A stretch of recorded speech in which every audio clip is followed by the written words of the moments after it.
Journaling is so much more than just organizing your thoughts or even processing painful emotions. I'm definitely not diminishing the power of those things.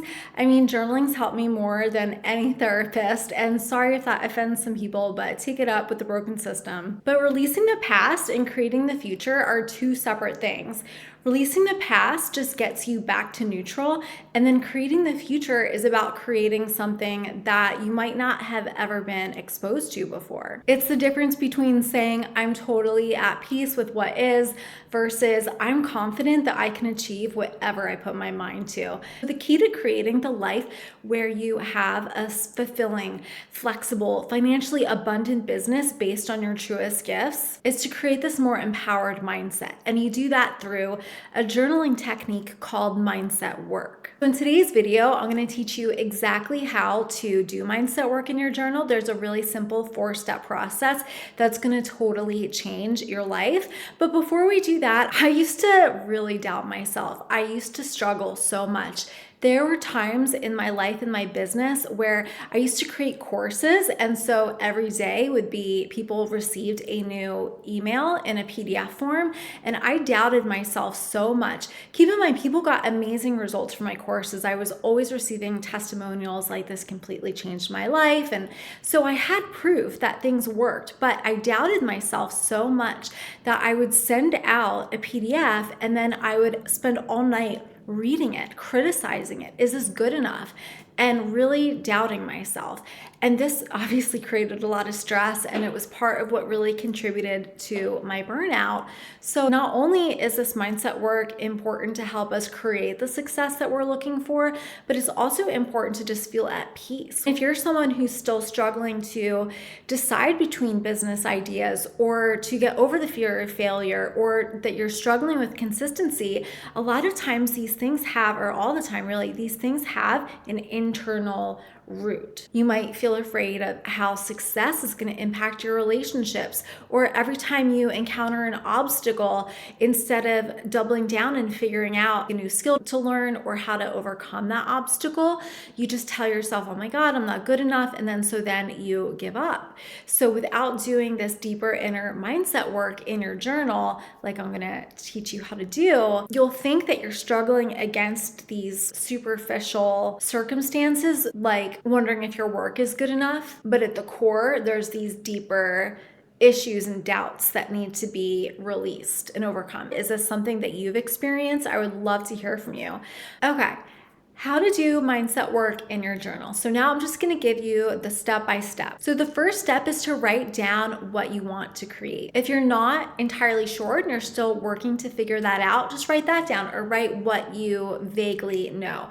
I want to create a business that fulfills me. I want to make money with my truest gifts. I want to have a business that allows me the freedom to work out in the middle of the day. I want to have a life of flexibility. I want to make enough money so that I can do anything that I want, and finances no longer hold me back from living the life that I desire.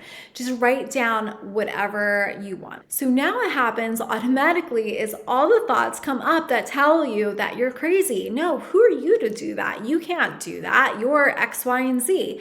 So the second step is to write down all the reasons why this is not possible for you. Nobody I know has created a life like that. I'm not really that talented. People who say that I can do that, they are just trying to make money off of me. I just don't think that I'm good enough. All of these thoughts, just write them down. The third step is to notice how these thoughts make you feel. Notice the emotion in your body. Where is it in your body? And really take the time to process and feel this emotion. And if you want to learn more about how to feel your emotions, I have a video for you that talks about exactly how to do that. But all of these beliefs are held in your body and nervous system as emotional energy. And a lot of times it's stored from earlier past experiences or just beliefs that are passed down in you. But whatever the case, a lot of times we feel deep in our body. And that's why if you've tried to just write positive affirmations and it's not working for you, it's because you feel emotionally attached to these negative thoughts that aren't serving you. So journal from these feelings. If it had a message for you, what would it say? What words come up? What are the deeper fears or pains there? And this step is really important because you want to fully process the pain underneath of these negative thoughts And that way you will be able to create a new, more positive thought over top of that. So the last step, step 4, is write down what's the higher truth. Is it really true that you're not good enough? Is it really true that you don't have what it takes? Is it really true that if you fail, it will be the worst thing in the world? What is the higher truth? Maybe the higher truth is that you might not have all the skills now, but you can learn them along the way. Maybe the higher truth is that it's okay if you momentarily fail because you can keep going and you can create success. Maybe the higher truth is that you succeed at anything that you put your mind and heart to, your whole heart. And I'm sure if you look at your life enough that you can find evidence for that. Maybe you've lost a ton of weight in the past, or made some huge lifestyle change, or stopped drinking, or committed yourself to an art project. There's definitely things in your past that you have succeeded at when you put your whole mind to it. So really just focus on that. And anytime you're stuck, just simply ask your soul, ask your higher self, please show me, what is another way of looking at this?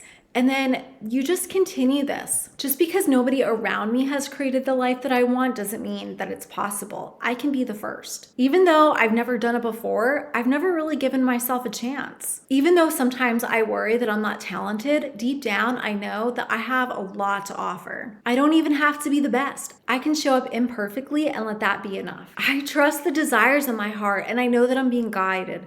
I know that God has a plan for me. I know that I'm meant for something more, and I know that if I trust my intuition and take next step after next right step, I will be guided to exactly where I'm meant to be. Then you can go even beyond that. My success is inevitable. Becoming the happiest, healthiest, hottest version of myself is in great service to the world. I'm amazing, and everything that I touch turns to gold. Nothing can stop me. God loves me, life loves me, and I am so grateful for all of the blessings that continue to pour into my life. That is what we call certainty. And certainty is simply the deep knowing that everything is happening the way that it's meant to, and everything is ultimately working out in the highest good to help you realize your fullest potential. And when you navigate every circumstance in your life with the knowing that everything's working out exactly the way that it's meant to, that's when you can really transform any situation into the highest good. If you would like deeper support with this, I have a really amazing free course called Monetize Your Creative Genius.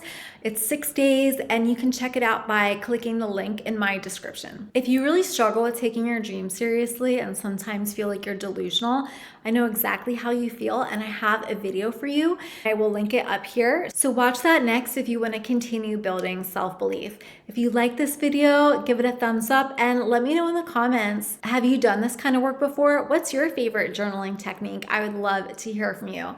So I'll see you in the comments, and I'll see you next time. Bye.